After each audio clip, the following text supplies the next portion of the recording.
This was my first attempt at making snowflake nougat, and they turned out uglier than I expected, but then they were so freaking delicious. And it's such a healthy snack for the young and old because it's high calcium and it contains fruit and nuts, right? So I'm going to show you how I made it and all the mistakes I made in case you want to try it at home. First up, melt half a block of butter in the pan before adding your marshmallows. The first mistake I made was not using a non-stick pan.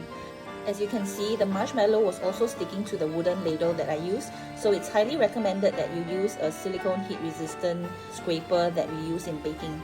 Then I added in the milk powder, and it was also at this point that I switched off the flame because I noticed that the mixture was really sticking to the pan. I didn't want it to burn. I didn't realize that turning off the heat too early would result in my nougat being too sticky and unable to hold its shape.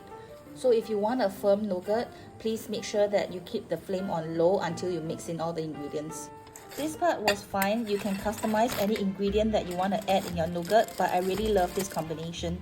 But at this point, I realized that I had too little marshmallow to hold the amount of ingredients that I have.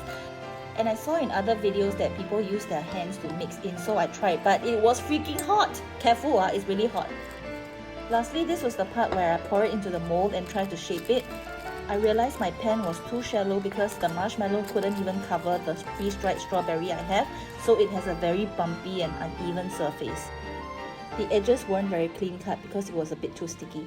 So this is why I ended up with the really ugly, uneven nougat that I have, but trust me, it was really delicious and it was well received by everyone who tried it, and I will absolutely try it again.